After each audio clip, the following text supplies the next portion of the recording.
Welcome to Democracy Now!, democracynow.org, the War and Peace Report. I'm Amy Goodman. Kenya's launched strikes inside Somalia following last week's massacre by the militant group Al-Shabab. 148 people, overwhelmingly students, were killed when gunmen stormed the Garissa University College. The attackers went through the university dorms, separated Muslims from Christians, and killed the Christians. The Kenyan military says it's bombed several Al-Shabab bases in retaliation. The strikes come as Kenya's begun 3 days of mourning. On Sunday, family members lined up at a morgue to identify their loved ones. A teacher from the Garissa region said the government failed to heed calls for protection. If the government took initiative and listened to us, today would have safeguarded the lives of 147 students who perished the other day. We want to appeal to the government. Let us put pride away, because we are not going to continue losing Kenyans in such a way. If they don't listen today, then it means they are waiting for another bigger number, because they were asking, other than the 28 teachers who were killed, do we have any other? They now have an answer. Northeastern is not safe. Let the government take responsibility, because the information had flown. One of the 4 gunmen has been identified as the son of a Kenyan government official. Al-Shabab has called the attack revenge for Kenya's military operations in Somalia, as well as for the mistreatment of Kenyan Muslims. It was the group's deadliest attack to date and the worst in Kenya since the 1998 bombing of the U.S. Embassy. President Obama is pushing for public and congressional support of the landmark framework agreement on Iran's nuclear program. In his weekly address, Obama called the deal the best of all options. I expect a robust debate. We'll keep Congress and the American people fully briefed on the substance of the deal. As we engage in this debate, let's remember, we really only have 3 options for dealing with Iran's nuclear program: bombing Iran's nuclear facilities, which will only set its program back a few years while starting another war in the Middle East; abandoning negotiations and hoping for the best with sanctions, even though that's always led to Iran making more progress in its nuclear program; or a robust and verifiable deal like this one that peacefully prevents Iran from obtaining a nuclear weapon. Speaking to the New York Times, President Obama said the U.S. will preserve the ability to snap back the sanctions should Iran violate the deal's terms. Obama also called Iran's supreme leader, Ayatollah Ali Khamenei, a, quote, pretty tough read, saying letters they've exchanged are filled with, quote, a lot of reminders of what he perceives as past grievances against Iran. President Obama's comments come as part of an effort to sell the deal as negotiators turn to a final agreement by June 30th. But differences have already emerged in how the U.S. and Iran interpret the framework details. Speaking to Iranian state television, Foreign Minister Mohammad Javad Zarif said a final agreement would lead to the lifting of all international sanctions over Iran's nuclear program. Zarif criticized the U.S. for releasing a fact sheet suggesting otherwise. The Americans have compiled a fact sheet of their own making. While some of the points in their sheet might indeed coincide with the text of the framework agreement, but some of them are plain contradictions. We have protested about it. We said that the Americans are misrepresenting their position. We've said, why are you saying this? I've even brought the issue up with U.S. Secretary of State John Kerry himself.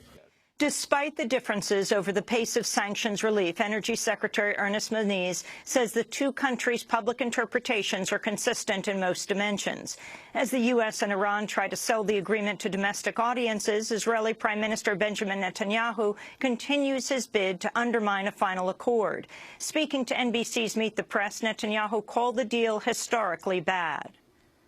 I'm not trying to kill any deal. I'm trying to kill a bad deal. And you say it's a historic decision, a historic deal. It could be a historically bad deal, because it leaves the preeminent terrorist state of our time with a vast nuclear infrastructure. Remember, not one centrifuge is destroyed. Thousands of centrifuges will be left spinning uranium. Not a single facility, including underground facilities, nuclear facilities, is being shut down. Despite Netanyahu's claim, the agreement would reduce Iran's installed centrifuges by more than 2/3. The International Red Cross is seeking a 24-hour pause to fighting in Yemen to deliver urgent humanitarian aid. The death toll continues to rise in clashes between Houthi rebels and forces loyal to President Abdurrahman Mansour Hadi in Aden. Saudi-led airstrikes continue to claim civilian lives, including at least 9 members of a single family in a village outside the capital, Sana'a. Dozens of civilians have been killed in bombings attributed to the Saudi-led coalition so far. The Red Cross says it's received permission to fly in aid convoys, but warns Yemen's crisis is dire. A number of foreign governments have evacuated hundreds of citizens from Yemen in recent days, though the U.S. is not among them. A U.S. citizen was reportedly killed in a bombing in Aden last week. The United Nations is warning of a grave and desperate crisis inside a massive camp for Palestinian refugees overrun by the Islamic State in Syria. ISIL fighters are now in control of most of Yarmuk after entering last week. There are reports of scores of dead residents, including by beheading. Hundreds of people have reportedly fled. Pierre Cranbuel, the head of the UN Agency for Palestinian Refugees, issued a global appeal. It's never been as grave and desperate as it is now in Yarmuk camp. It is a place that has been besieged for 2 years, where about 18,000 people have been surviving on very minimal assistance for a long time. And now, with the fighting intensifying, their lives are in immediate danger. I think here not only that there are the 18,000 civilians, but there are 3,500 children among them. And with the intensity of the confrontations, our call has been for parties to immediately suspend military operations that put civilians in danger. Yarmuk is home to some 18,000 people. It's been under siege by the Assad regime for nearly 2 years and repeatedly stuck in the crossfire of Syria's civil war. With control of Yarmuk, ISIL is just a few miles from the center of the Assad regime's Damascus stronghold. A Palestinian militia has clashed with ISIL fighters in defense of the camp, but the al-Qaeda-linked Jabhat al-Nusra has prevented other armed groups from reinforcing the fighters battling ISIL.